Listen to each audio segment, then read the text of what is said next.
We read in this week's Parsha, Vayeitzei, where as a result of Yaakov taking the birthright, which was rightfully his, and even Yitzchak himself realized afterwards that it was rightfully his because he purchased it. Nevertheless, Esav vowed to kill his brother.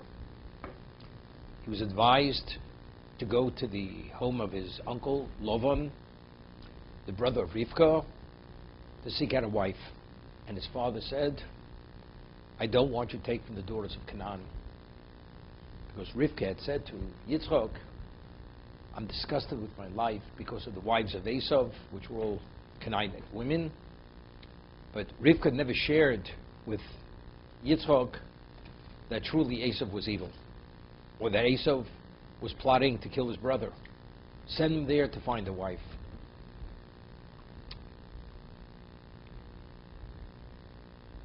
When his mother sent him, she originally had said, you should go liyomim achadim, short period of time. And when I called you back, you will come back. Factually, Yaakov was away for 36 years. So he was in violation of his mother's request. However, he was only punished for 22 of those 36 years. Yosef, who was the most special of his children, was separated from him for 22 years, measure for measure, midah keneged midah, just as he did not demonstrate kibbur v'aim for 22 years. Identically, his son was denied him for 22 years. What about the additional 14 years? So Chazal tell us that because he was in Yeshiva Shem Ve'ever, studying Torah, so these are the words of Rashi cites Chazal, Zchusa shel Torah Hegin Olav. The merit of Torah protected him, that he shouldn't be punished for that. I always explain that why wasn't he punished for those years? He went to study Torah. It's very interesting. Yaakov, until this incident, never believed that he'd ever have to leave the boundaries of Eretz Yisrael. Never believed it. As his father never left Eretz Yisrael, Yitzchak, he believed also. Yaakov Ishtam Yeshu Holim, he was a man who was dedicated to Torah, the man of the tent of Torah. He personified Torah, he's the pillar of Torah. And since, as Chazal tell us, Kol Ador b'chutz la'aretz kein lo Eloka, if you live outside Eretz Yisrael, you have no God, because there are the other archangels which oversee that particular location. He believed because of his dimension of being, he'd always be in Eretz Yisrael, would not have to leave to go outside of Eretz Yisrael. It's only because of this incident he had to flee. Now when he flees, he's going to a location which is not so simple to survive spiritually speaking.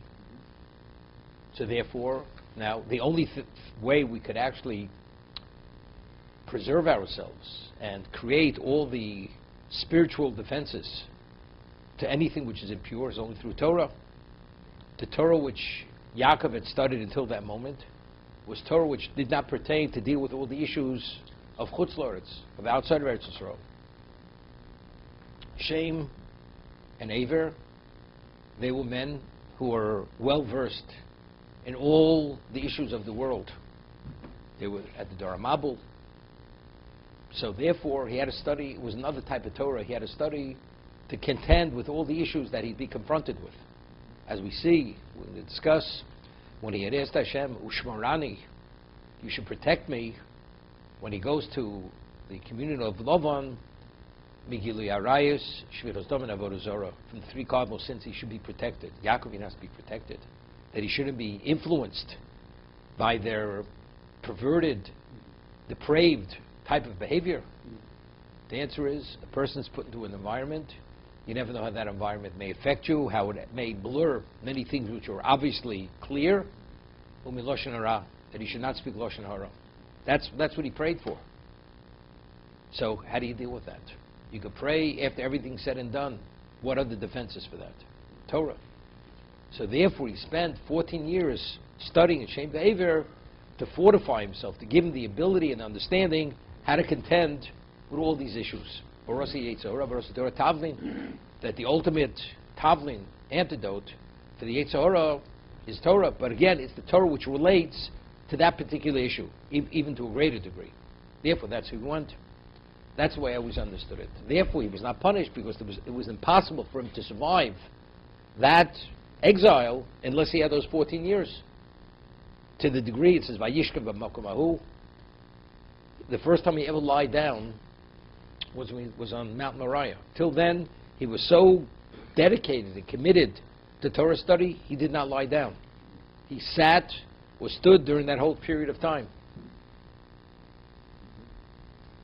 But it seems to be, Chazal is saying, not what I'm saying, because it says, Schuso shel Torah higen olav. It was the merit of Torah. Does it say because it was a prerequisite because he couldn't survive it without it? It seems to be, it's the schus. There's something innate in Torah that the schus of Torah, that's what protected him. The schus, the merit of Torah. So it could be, even though what I'm saying may be correct, but if your mother sent you, and your mother has an understanding what all that is, you have to go. So therefore, when she said Yom HaChodim, those years were not justified.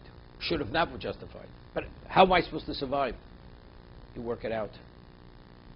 You merit a siyata dishmaya. If Rivka, who understands what loving is more than anybody understands what loving, and she's sending you there, to go immediately, there's no question it's going to Shem Ve'ever, fortified him and gave him a greater ability to contend with those issues. But what happens if he could have contended without that? And he went to study Torah. It's unnecessary. So why wasn't he punished? And that Chazal tell us, Schus shel Torah. It was the schus, the merit of studying Torah, although it may have not been ultimately necessary, he was not punished because that's Schus shel Torah.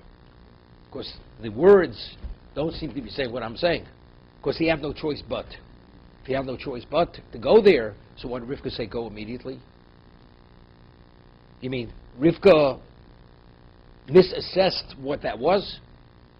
Rivka is Rivka Imenu. Rivka, she knows exactly what Lavan was.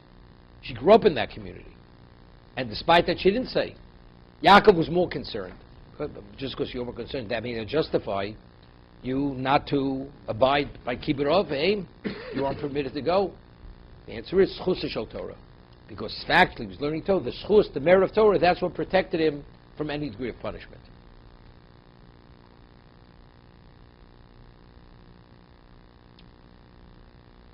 If the objective was to go to Choron to seek out a wife or to escape from Esau, it should say Vayelech Yaakov Chorono. Why is it important for us to say Vayeitzei Yaakov Beersheva? He left Beersheva. If you take a look at the Midrash says there are many chamorim, there are many donkeys that leave Beersheva. Is that important? It's not important to us. Why is it important for us to know that he left Beersheva? So Rashi says Chazal that when a tzaddik's in the community, he's its glory, he's its splendor, he's its honor. When he leaves, there's a diminishment. That's Vayeitzei. When Yaakov left, it was no longer the same Beersheva. That's what the Torah is telling us. Even though Yitzchak and Rivka remained in the community, despite their dimension of holiness, him being the Av and she being the aim, the matriarch and patriarch, doesn't make a difference. Yaakov's leaving made an impression. It was felt at that level, if he had sensitivity to that, it was a different Beersheva after he left. I was thinking, do you know what it means to leave Beersheva? Beersheva was a bastion of holiness. Beersheva, Yaakov at this point, he wasn't yet the patriarch. Was not the patriarch. So where's the Merkava? We say that the Avos HaKadoshim, they were the Merkava. They were the location of the Shekhinah. Do you know what it means to leave the Holy of Holies? You're in the Holy of Holies, and you leave the Holy of Holies. What would justify leaving the Holy of Holies? It's unjustified. The answer is because he has to go to Choron. Vayeitzei Yaakov. The reason why, how do you leave it? If Beersheva would be an ordinary location, you say donkeys leave, horses leave. Is that important for us to know? It's telling us the only reason why he left Beersheba. Why did he go out of Beersheba? Because he had no choice. He had to go to Choron. But if there was anything less than that, he would have left Beersheba. That's what the Torah is telling us, Vayeitzei. He had to leave. Otherwise, he wouldn't have left for any other reason. It's only because this degree of importance. And factually, that's where he fathered the 12 tribes. That's where he became the Av. He became the Av of Klal Yisrael. He became the patriarch, and he had two matriarchs. Rivka and Leah were the matriarchs. Rachel and Leah were the matriarchs. Therefore, the Torah has to tell us, Vayeitzei Yaakov Beersheba. Why was he Vayeitzei? Because Vayelech Choron. Because he had to go to Choron.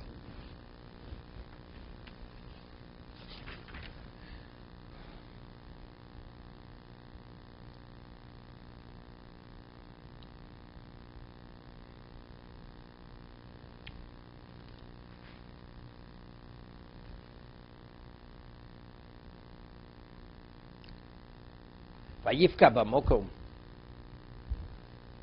He came upon the location. So Rashi himself explains, mokom, it doesn't identify which place. So it says that the location, b'mokom. It's referring to Har Moriah. Came to Har Moriah.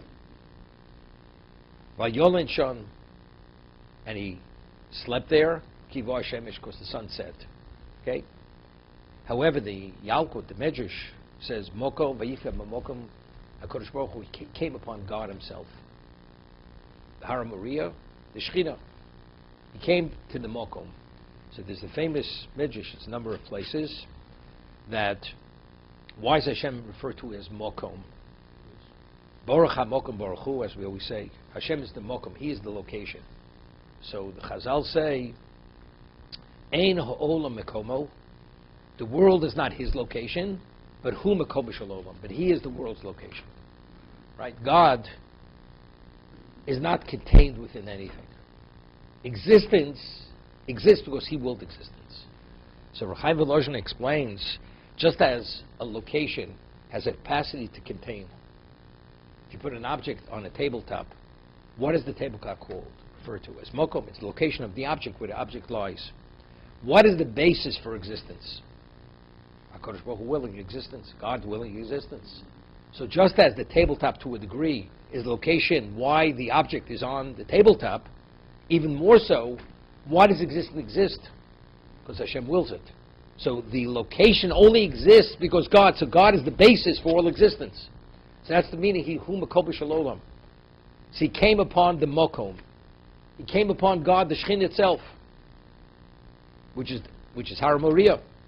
That's where the Akedah took place. Now, what was initially on top of the Har Moriah? The Akedah. Now, how many stones? It says that Avram Avinu built the altar, built the Mizbeach. How many stones were contained within the altar? 12. It says the Medrash, there were 12 stones.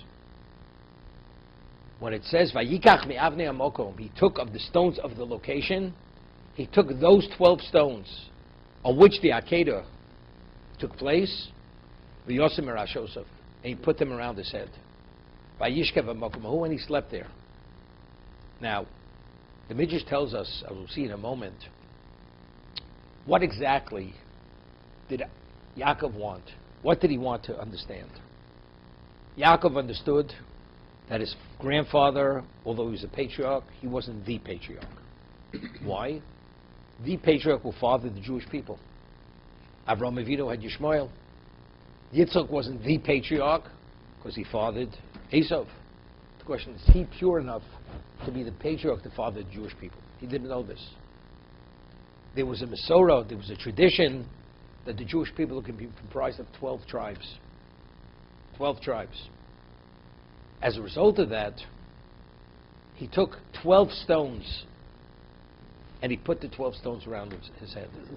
And he said, if the stones are going to be fused into one stone, that will be a confirmation that I am pure enough and spiritually advanced enough to father the Jewish people. And if they remain separate, then I am not the concluding patriarch. There will be a patriarch to follow. So that's Vayikach me'avnei hamokom, but it's interesting. Why did he take of the stones of the Mizbeach? First of all, why did Avram choose 12 stones to build the Mizbeach? Why? Why 12? Avram knew also it was the Masorah. Ultimately, Klal Yisrael will be comprised of 12 tribes in terms of who have a share in the land.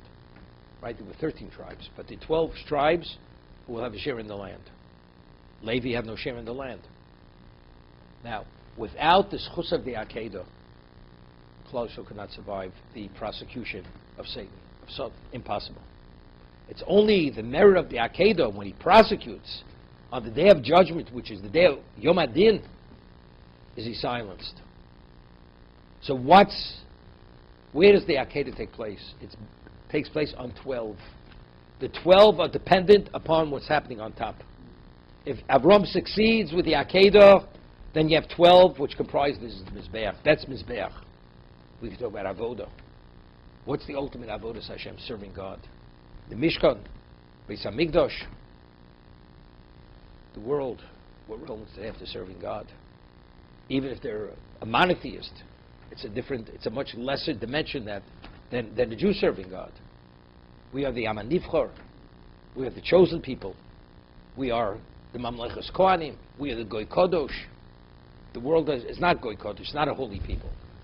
So therefore, but why did we merit to be all that? Of course, it's because the Ovos HaKadoshim, the holy patriarchs. But regardless of whatever you want to say, without the mechanism, the silent Satan, you cannot survive. And that's why the Satan, in the worst way, tried to intervene and interfere that it should not come to fruition, that Avram Avinu should not succeed with that Akedah. So he took the 12. So what is the litmus test? Whether he will be the Av of Klal Yisrael. It's these 12 stones. Because why did Avram Avinu take 12 stones? Each one of these stones represents one of the Shiftei Kol, one of the tribes of Israel. If they're fused into one, because the 12 are one, then I am the patriarch of the Jewish people. And if not, it's 12, but it's not me. I am not the father of those 12. I'm not pure enough to father those 12.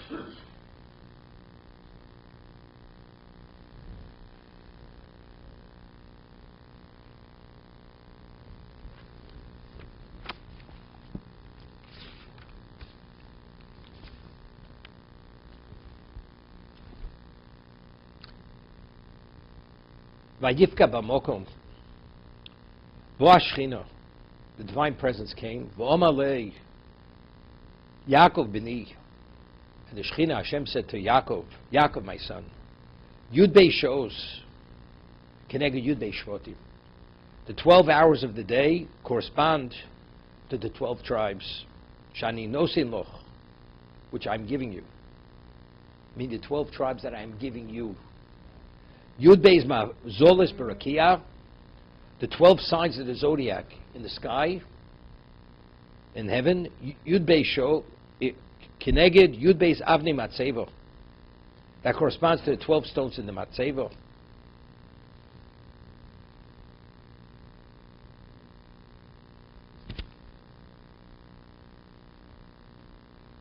Vayikach me'avnei hamokom. Rav Yehuda Omer, Shtei Mesrei Avonim Notal. He took 12 stones. Omar Kargoza Kodesh Baruch Shni Mamid Shneim Osa Shvotim. God decreed that I am the one who's going to establish 12 tribes. Avram Hemidon. Avram did not succeed. Yitzchok lo Hemidon. Yitzchok did not succeed. Bani Imesach Chezes Zu L'Zu. But myself, if these stones attach to one another, are fused to one another, then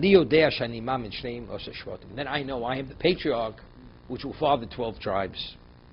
The Kevishnis Aches and Shevinis Achu, when he saw that they became attached, Yoda Shu Mamid Yudei Shvotim. He knew then that he will be the one who's going to father the 12 tribes.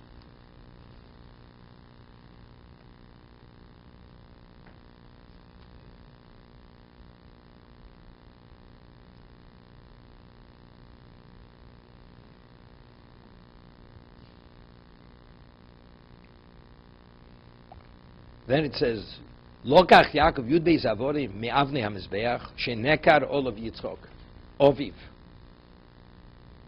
He took 12 stones up from the mizbeach that his father was bound on it. V'samosam rashosov, and he put them around his head. Ba mokom lodio shasidin lamud men Yud Beis Shvatim. Hashem came and informed them that he will be the one to father the 12 tribes. Mnasukul and Even Achas, and they all became one stone. V'odianu shekulam asidin lios goy echad boretz. It will be goy echad boretz. Now, we say, ato echad v'shimcha echad. Right? In the Amidah of Shabbos Mincha.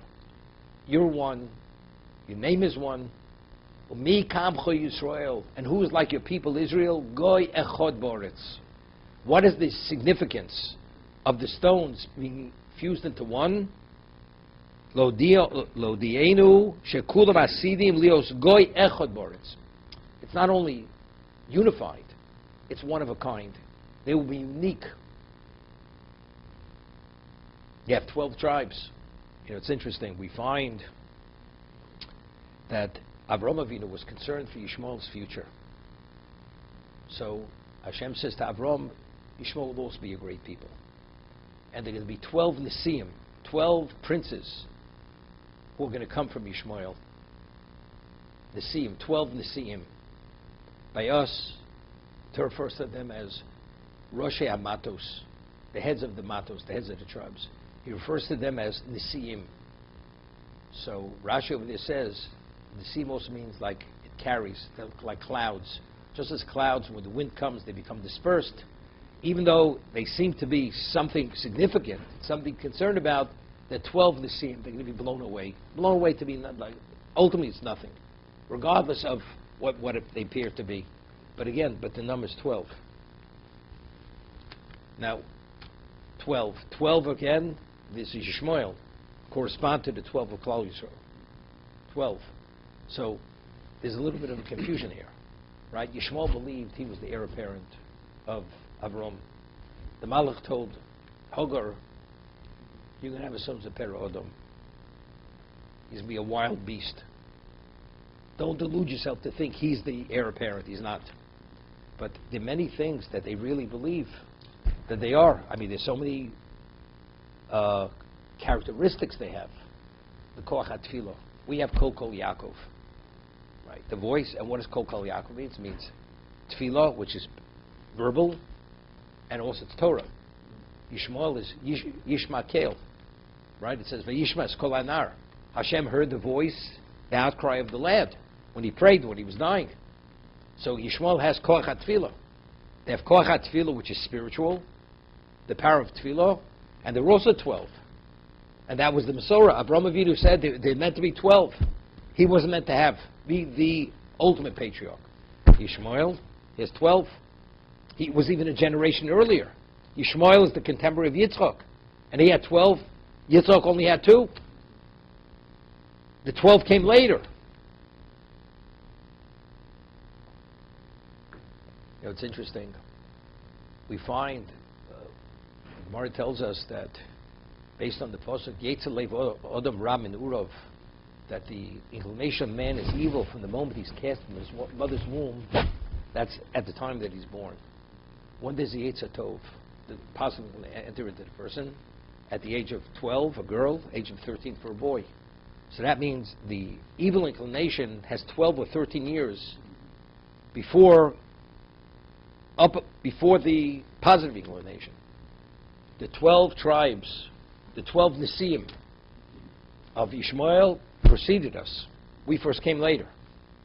12 made their mark, and they believed, they're there.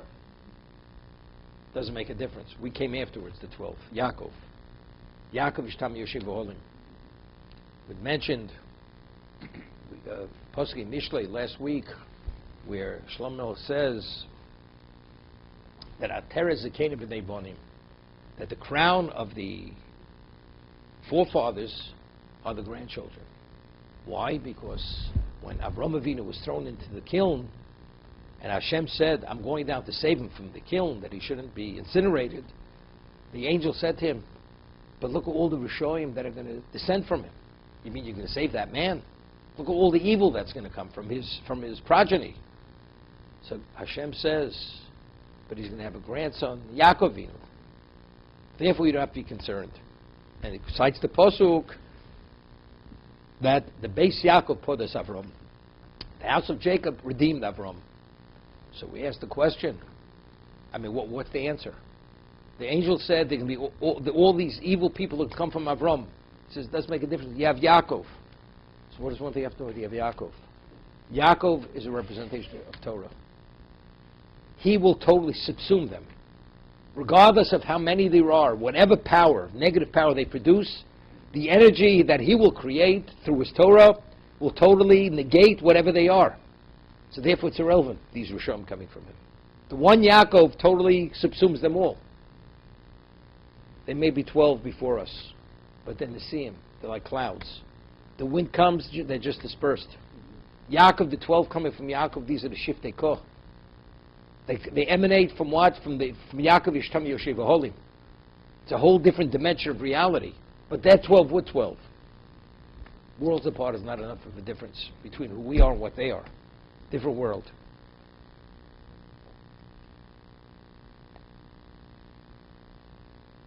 What did HaKadosh Baruch Hu do with that stone? After the stone was fused into one, what did Hashem do with that stone? So the Torah says, Vayikach Even Asher Somer Ashosov. He took the stone that he put under his head, Even, singular, and it says he anointed it with oil. So the Medrash says, Ma'osa HaKadosh Baruch Hu B'regel Yemino Hitpia Even Ad Imkei Tohom V'oso So Snif L'Oretz. Hashem took his right leg, Kaviyochel, and he sunk it to the depths of the dome, of the deepest, the water in the center of the earth, and that became a support. Ka'odam she'ose snif l'kipo, as if when you have something and you want to support it, l'fich nikar even sh'siyo. That is the sustaining stone. Sheshom hu tibor ha'oretz, that's the equivalent of the navel. That's the navel of the earth. Umishom nimteches kol oretz. V'aliyah heichel omed, aliyah heichel omed, and the heichel stands on that. That's the location of the Migdosh. Shneim b'va'even hazos.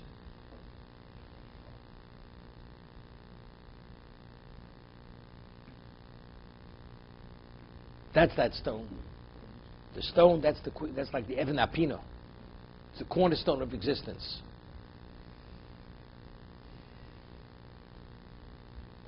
So he says, the reason why there are 12 signs in the zodiac,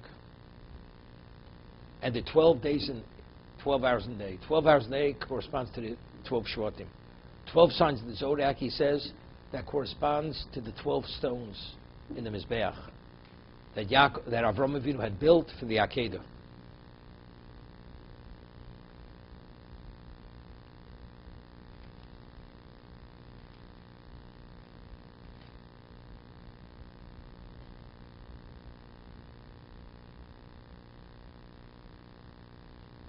Yeah.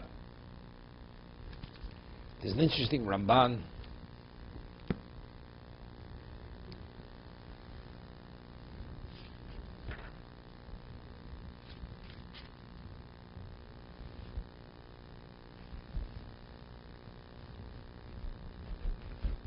We find that when he had the prophecy on the Har Moriah, on the Temple Mount, he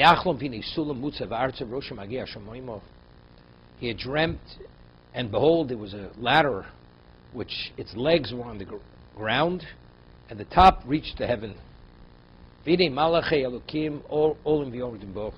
Angels of God were ascending and descending. Then it says, Vine Hashem nitzav olov. Hashem was standing above it. So Rashi says, L'shamro, was watching, protecting Yaakov when he was sleeping. So over here, the Ramban writes, what was the significance of Hashem standing on top of the ladder and watching Yaakov?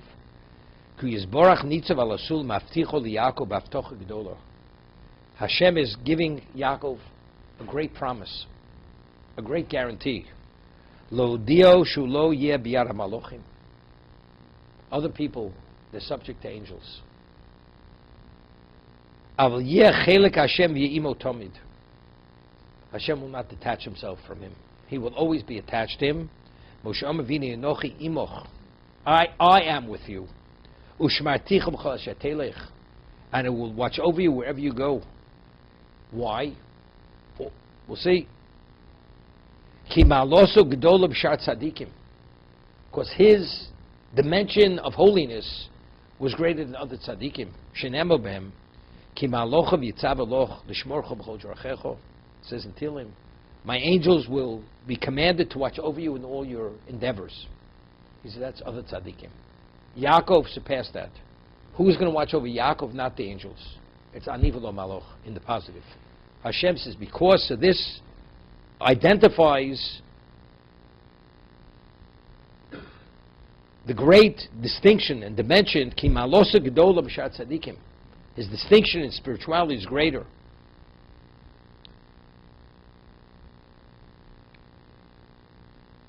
So he says, the Ramban, that this prophecy here, what were the angels, the four angels which descending?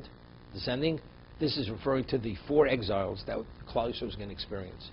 Bavel, the Babylonian exile, because they went up so many rungs, which indicated how many years of exile it would be. The archangel of Babylon ascended 70 rungs, came down. Then Porus Modai, the Persian, the Medes, then the Greeks, and then the Edomites. Okay? So he says, Al Das Reb Leza Agodol, that's Reb Leza Ben Hurkinis, Hoisizus Hamarakin Beis Habsorim Lavrom, just as Avrom Avinu. It says a dread came upon him. Chashech, a dark dread.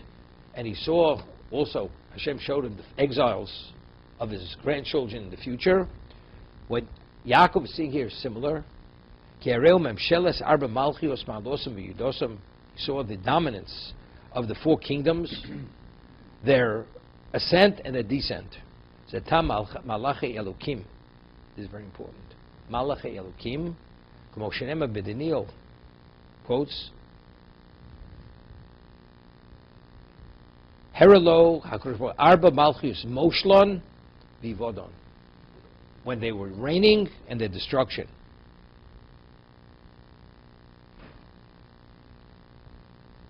And Hashem says, as much as they ascend, they will descend.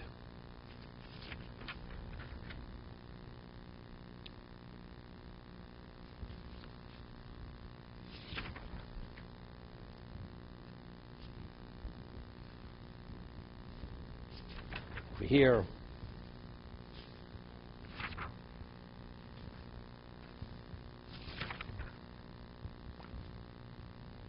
V'yido Yaakov ned lemor. Yaakov made a vow. Im ye Elokimi modi. If Elokim will be with me. He doesn't say Im ye Hashemi modi. Before we had Hashem Nitzavolov. Yud Kei Vov Kei, which is Midas Arachmim. Here he makes a neder, Im ye Elokimi modi. Ushmarani baderech hazeh, and will watch over me in this path. Asher nochi olech, this way that I'm going. Nosli lechem lecho, he will give me bread to eat, ubeged lubosh. So over here the Ramban makes a point.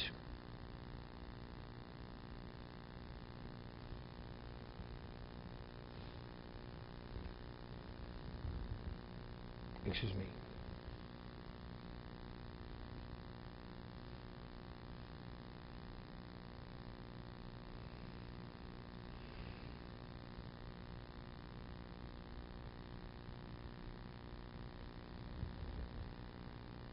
He says, it's the Orchem HaKodesh. Oji al derech zeh im taskim midas adin al adover. If the attribute of justice will agree that I should be provided with the minimum, bread to eat, a garment to cover my nakedness. Initially, the communication between Hashem and Avram was the attribute of Rachmim. The Chsiv hine Hashem nitzavolov. V'hine enoch imoch.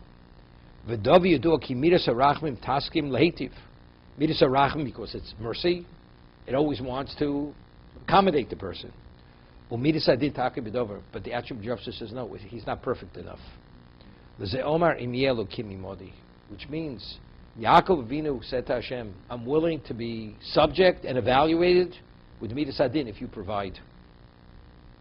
You know what this means? Now, the question is why. If Hashem is willing to deal with the Midas Arachmim, with kid gloves, what does he want Midas Adin? He's going to the Homa Lovan, every level of influence. Hashem says, Hashem needs Olov. He says, Im yelo kimi modi. I'm agreeable to take the attribute of justice if you provide the bread and the clothing, the sustenance and the clothing. Why? Why does he want Midas Adin? If Hashem is willing to give him Midas Arachmin, as he says, the Orachaim, Midas Arachmin is always lahetiv, always to do good for the person.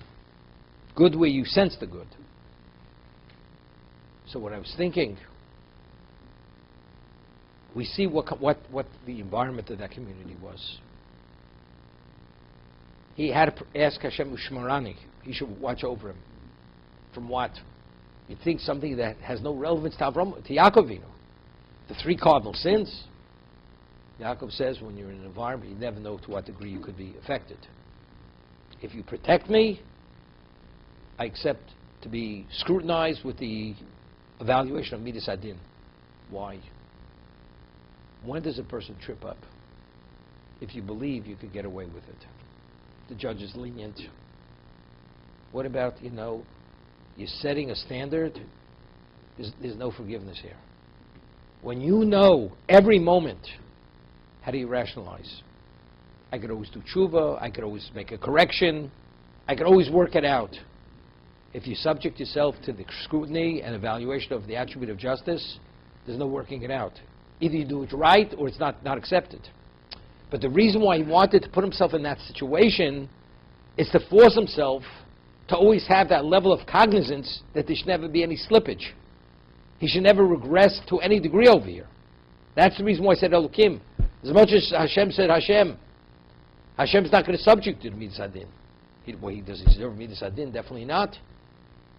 But this is self-imposed. Because he understands what the reality of a human being is, that unless you put the gun is put to you, we somehow see things differently. That was Yaakov Avinu. And therefore we see, on the way back, he says he's concerned that he may be killed by his brother, Esav. Here he's saying, Im Lovan Gati Targvitz Shamarti. Although I sojourned with Lovan, I adhered to the 630 mitzvos. V'lo lamati mimasav klum. I didn't learn from his ways whatsoever. Nevertheless, he says, you never know. Shema yigro machet. Maybe I was soiled with sin. But this Midas Arachmin, the answer is no. He said, I want to be subject to Midas Adin. Shema yigro machet for Yaakov was because he's under the scrutiny of the evaluation of Midas Adin. It's not Midas Arachmin. Therefore, he's concerned. Shema yigro machet. But if it would have been Midas Arachmin,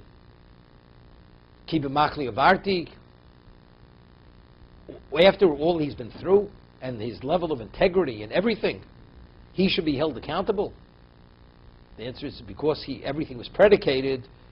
I'm agreeable to Elokim if you provide the basic necessities, amenities, what I need to survive there.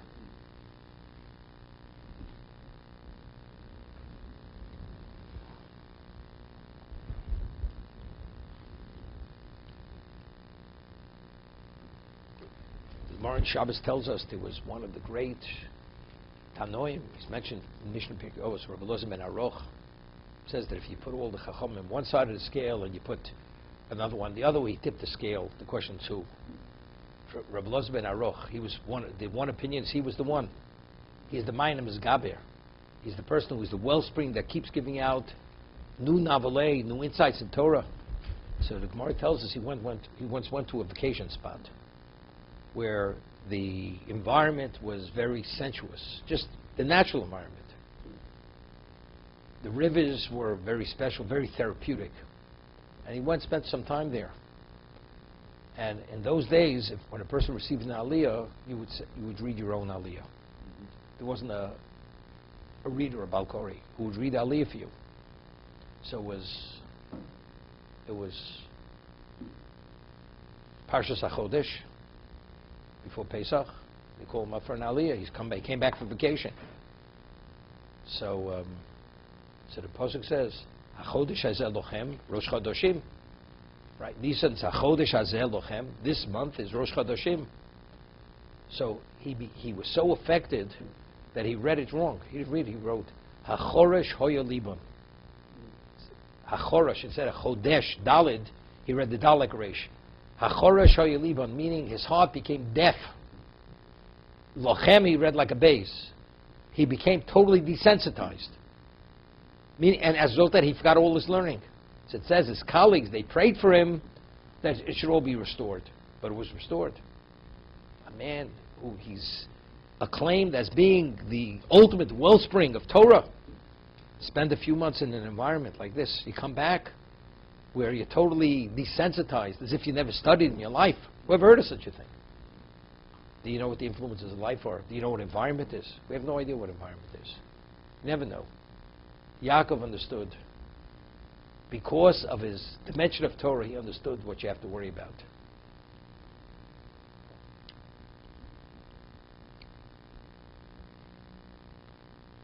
The Gemara tells us in Tainus that if you see a Talmud Chacham, Torah sage, becoming angry, you should give him the benefit of the doubt.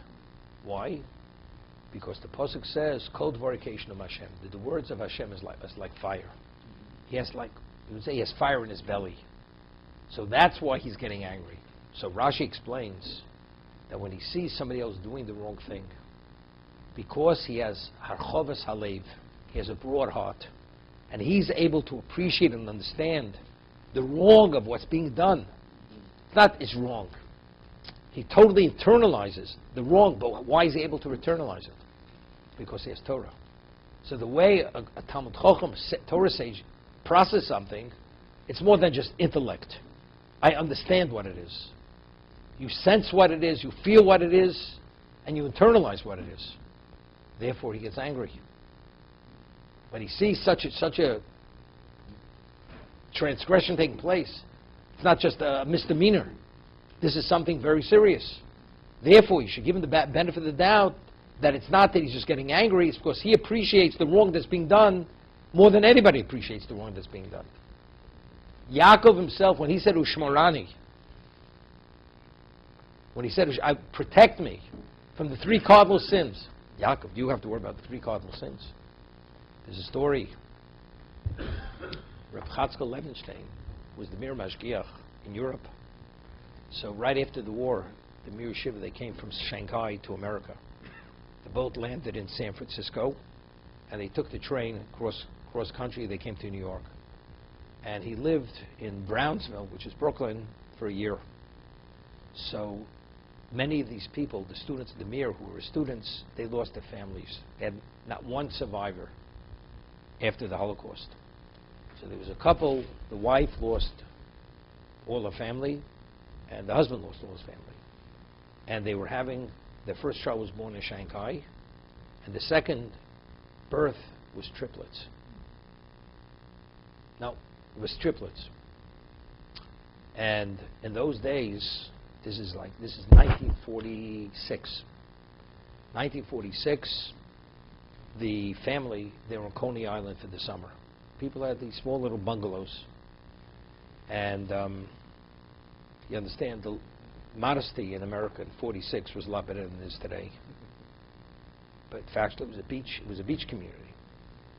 So Reb Chatzkel Levenstein was asked by the father, who was a student of his, and just the beginning, he's having a family after everybody perished in the Holocaust, to be the sandik for 2 of the boys. Of course, it was triplets, 2 boys and a girl.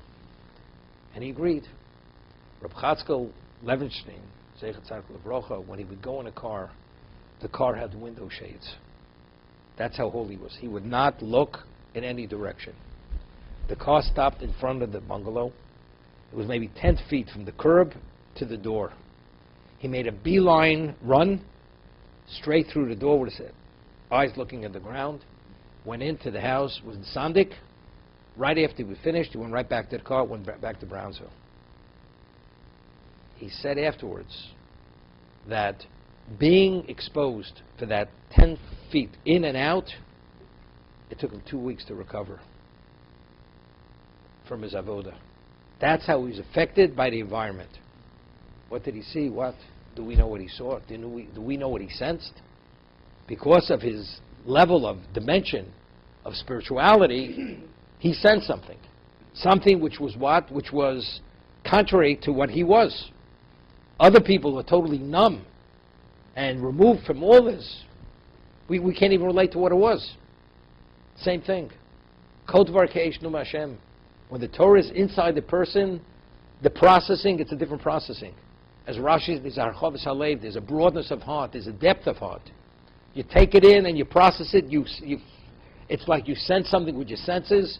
The spiritual senses that these people are able to sense things. So when Yaakov said Shmorani, a man like you, Yaakov, all your life you've been studying in Torah, and you're not a child. He's arriving there. How old is he? He's 74 years old. He's arriving, right? 77 years old. At this age, you think you can be affected, where the majority of life you lived in the Holy of Holies. If you know what it is, you got to be worried. You have to be concerned. There's a famous story of Eli Lapian, Zeichet Tzarak Livrocha, who had Gilui Elio when he was 27 years old. So when he retired from England and he went to Eretz Yisrael, he was the mashgiach, what they call the Dean of Men in Yeshiva up north.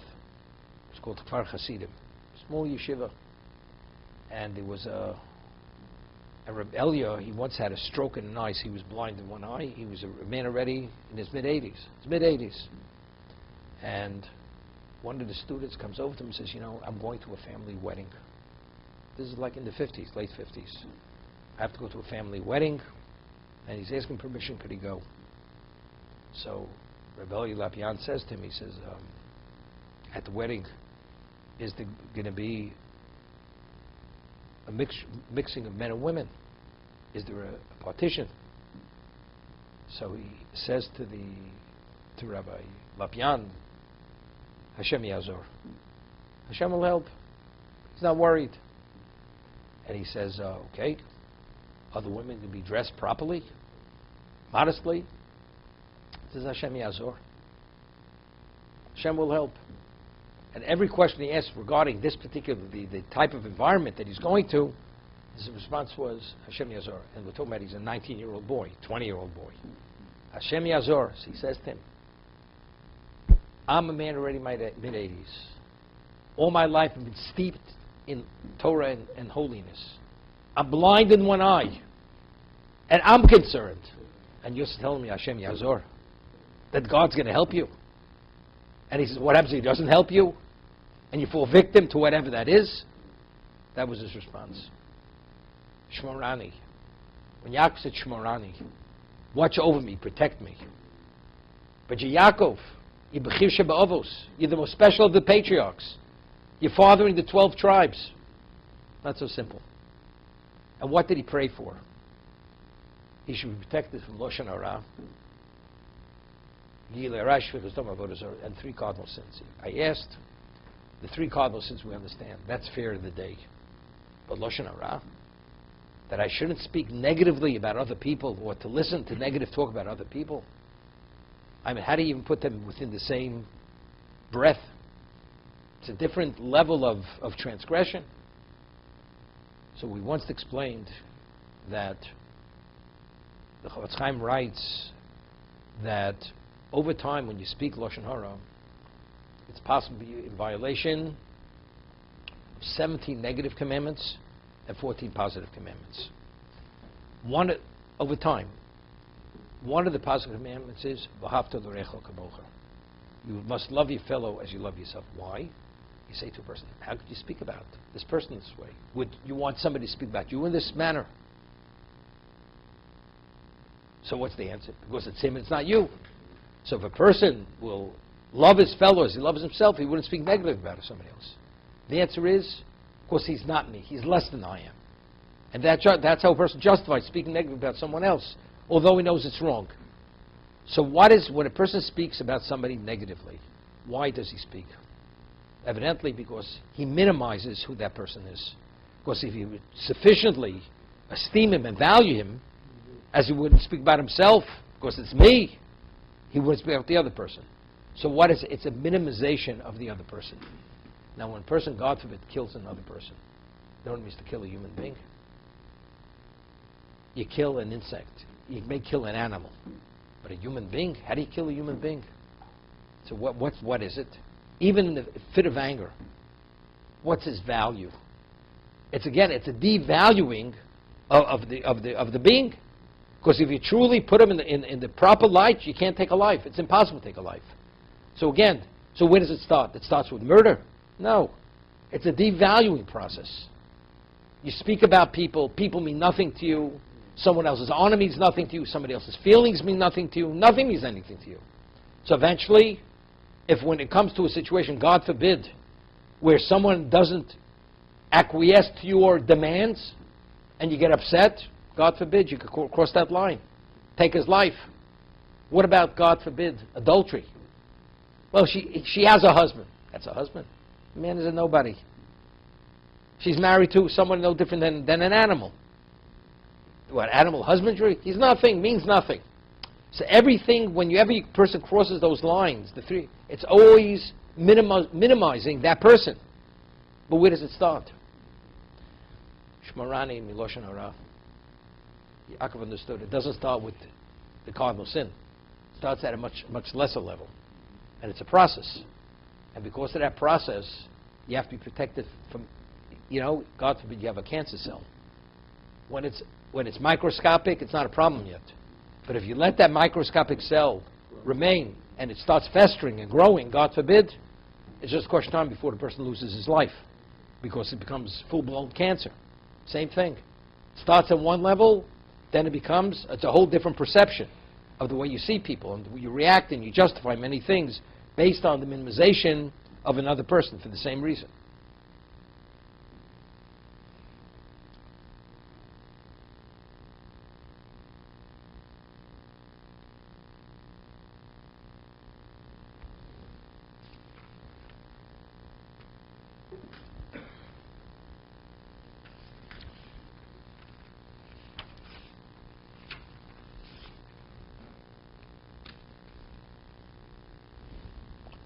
While he was having the prophecy, Hashem says to Yaakov, "V'oya zarcho kafar oretz."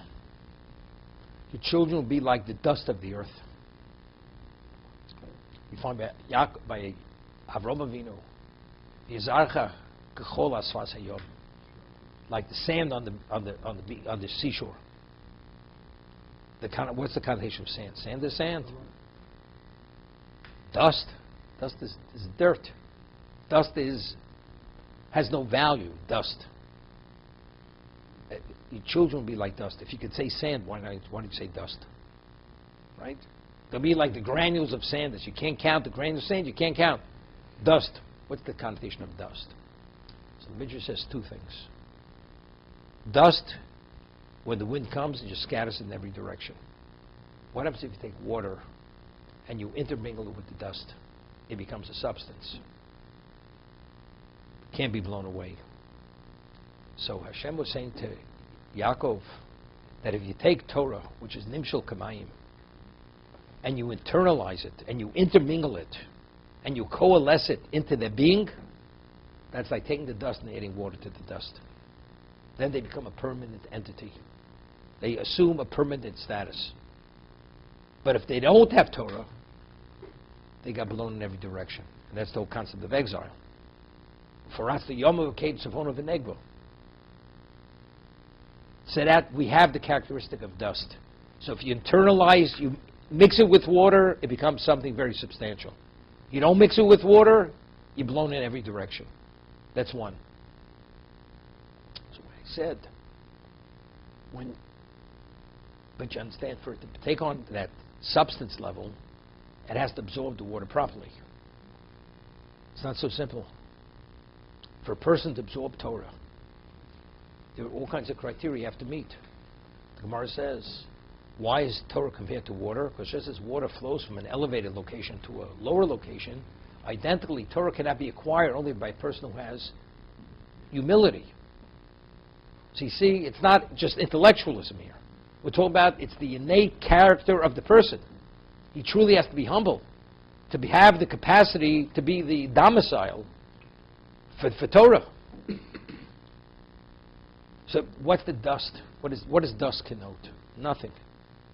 It's also, the Gemara says, why was the Torah given in the Midbar? Something as auspicious, as glorifying as Torah, in a desolate location, that's where you give the Torah. So the Gemara says that a person has to make himself hefkek midbar. Just as the midbar is desolate, no identity, for a person himself to engage in Torah study, there's no ego. The moment there's ego, I set the criteria. I set the prerequisites. You start saying prerequisites, there's no Torah. It's like the desert. You're available as the desert is available to everyone. You have to be available to interact with everyone. You're willing to shed and strip yourself of your identity. And the more you strip yourself of your identity, the greater relevance you have to Torah. That's kafar oretz. You have to assume the characteristics of afar oretz. If you assume the characteristic of dust, which is nothing, I'm like dust to your feet. You don't say, I'm like sand to your feet. Dust. So therefore, dust, that characteristic, now when you intermingle with Torah, now it really becomes a substance. And because Torah is nimshul kamayim, then it makes the total, brings about a total metamorphosis in the person to be a different dimension of being. Engage in Torah study is known